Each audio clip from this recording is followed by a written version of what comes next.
Hi అండి. Hi sir. ఈ జగన్మోహన్ రెడ్డి ఒక రాక్షసుడు, నరహంతకుడు.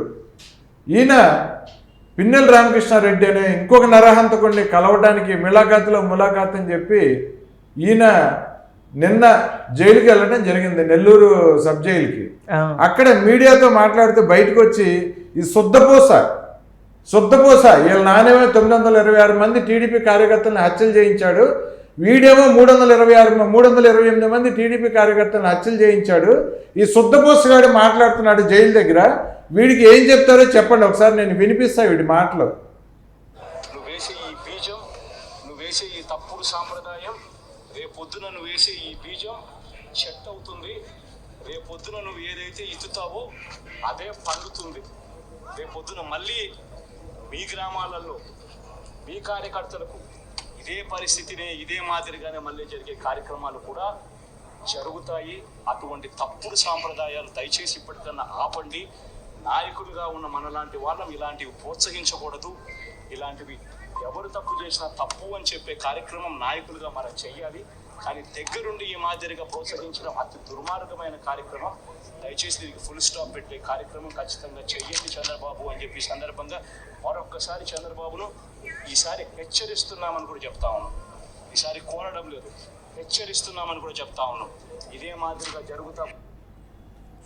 11 మందిని హత్యలు చేసి 91 క్రిమినల్ కేసుల్లో ఉండి దేవతా విగ్రహాలని దేవాలయంలో నుంచి దొంగతనం చేసుకెళ్ళి అమ్ముకున్న పిన్నెల రామకృష్ణారెడ్డి గారి గురించి చంద్రబాబు నాయుడు గారు అది ఎలక్షన్ కమిషన్ పెట్టిన కేసులో ఆడ అరెస్ట్ అయితే ఈడు చంద్రబాబు నాయుడు గారిని హెచ్చరిస్తున్నాడు ఈ జగన్మోహన్ రెడ్డి గారు.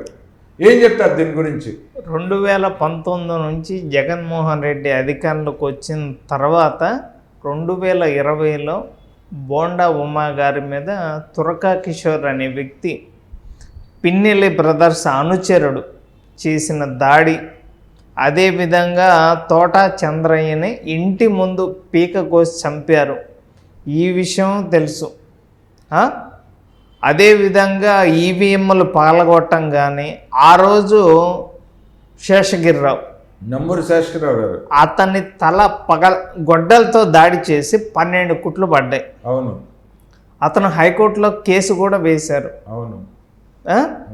ఆ కేసు వేసిన తర్వాత ఈవీఎంలో పాము దూరింది అని చెప్పి పగలగొట్టిన విషయానికి అతను 3 సార్లు బెయిల్కి హైకోర్టులో పిటిషన్ వేసిన తర్వాత 3 సార్లు బెయిల్ ఇచ్చిన తర్వాత 4వసారి క్యాన్సిల్ చేసింది బెయిల్.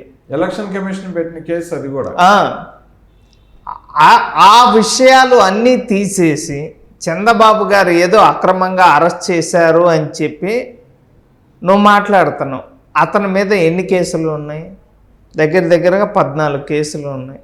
నీ మీద ఎన్ని కేసులు ఉన్నాయి? నువ్వు అధికారంలో రాకముందే 38 కేసులు ఉన్నాయి.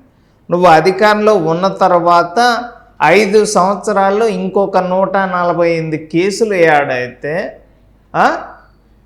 14 కేసులు ఉన్న వ్యక్తిని 38 కేసులు ఉన్న వ్యక్తి వచ్చి హెలికాప్టర్లో వచ్చి మాట్లాడతా బయట ప్రెస్ మీట్లు పెడుతున్నారు అంటే నిజంగా చట్టం తన పని తాను చేసుకుపోతుందా లేదా అన్న విషయం మీకు ఇంకా కొన్ని రోజుల్లో తెలుస్తుంది.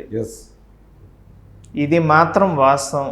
రోడ్డు మీద రావడానికి నెల్లూరు జైలుకి ఆయనకి భయం. మళ్ళీ ఇది చేసిన అరాచకాలు అన్ని కాదు, జగన్మోహన్ రెడ్డి గారు చేసిన అరాచకాలు. ఎందుకంటే చంద్రబాబు గారు ఇవన్నీ పట్టించుకోపోవటానికి కారణం ఏంటంటే రాష్ట్రానికి 15 లక్షల కోట్లు అప్పు చేసి పెట్టాడు. కల్తీ మద్యం మీద దగ్గరగా 50,000 కోట్లు అప్పు చేసి పెట్టాడు. ఎక్కడా కూడా ఉద్యోగస్తుల డబ్బులు కూడా మొత్తం వాడుకోవడం జరిగింది. ఏ ఒక్క నిరుద్యోగి కూడా ఉద్యోగాలు ఇవ్వలేదు. ఇప్పుడు రాష్ట్ర అభివృద్ధి మీద దృష్టి పెట్టి జగన్ చేసే అరాచకాల వైపు చూడలేదు కాబట్టి నువ్వు బతికిపోయావు.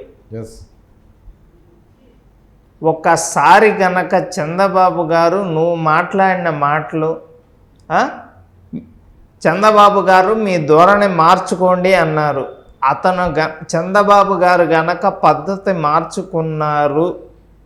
నీ మీద ఒకసారి గనక ఒక 5 నిమిషాలు శ్రద్ధ పెడితే నీ పరిస్థితి ఏంటి అనేది నీ ఊహకే వదిలేస్తున్నావు. ఎస్, నువ్వు నీ బాబాయిని చంపిన కేసు గురించి ఇక చంద్రబాబు గారు కూడా చెప్పాల్సిన అవసరం లేదు. నీ సొంత చెల్లి షర్మిల, సునీతారెడ్డి గారు, వాళ్ళ అమ్మగారు మొత్తం చెప్పారు ఎవరు చంపారు ఏంటి, మీ దాస్తగిరి ఇవన్నీ తెలుసు. నాకు తెలిసి ఇంకొన్ని రోజుల్లో ఎప్పుడైనా ఈరోజు శుక్రవారం హైకోర్టు నిన్ను ప్రతిరోజు కూడా కోర్టుకు రమ్మంటుంది. నీ మీద ఉన్న ఈడీ కేసులకు కానీ సిబిఐ కేసులకు కానీ. ఒక బాబాయ్ కేసు, కోడికత్తి కేసు, గులకరాయి కేసే కాదు, 43,000 కోట్ల జప్తు కేసు, ఇంకా చాలా కేసులు ఉన్నాయి. కవిత చేసింది ఒక ఢిల్లీ లిక్కర్ స్కామ్కే తిహార్ జైలు దాకా వెళ్ళింది. రేపు నీ పరిస్థితి ఏంటి అనేది నీ ఊహకే వదిలేస్తున్నాం. నిన్నేదో వదిలేశారు అనుకుంటున్నాం కానీ ఎవరు వదిలేలా. నువ్వేమేం చేస్తున్నావు అనేది ప్రజలు చూస్తున్నారు, అధికార పార్టీ చూస్తుంది, అదేవిధంగా కేంద్రం కూడా చూస్తుంది. ఎస్. నాకు తెలిసి ఇంకొన్ని రోజుల్లో నీకు శుభం కార్డు పడుతుంది అని చెప్పి నేనైతే చెప్పగలను. ఓకే అండి, జగన్మోహన్ రెడ్డి బలుపు మాటలు చూస్తుంటే మీరు చెప్పినట్లు ఆయనకి తొందరలో శుభం కార్డు పడేటట్టే ఉంది. ఆయన నోటి దురద ఇంకా తగ్గించుకోలేదు. ఆ మనిషి ఇంకా మారలేదు. ఇంత దారుణంగా ఓడిపోయినా కూడా ఇంకా రోడ్ల మీదకి వచ్చి పేలుతూనే ఉన్నాడు. సో ఆయనకి సరైన శిక్షలు పడతాయని, సరైన కఠినమైన శిక్షలు ఆయనకి పడతాయని చెప్పి ఆశిద్దామండి.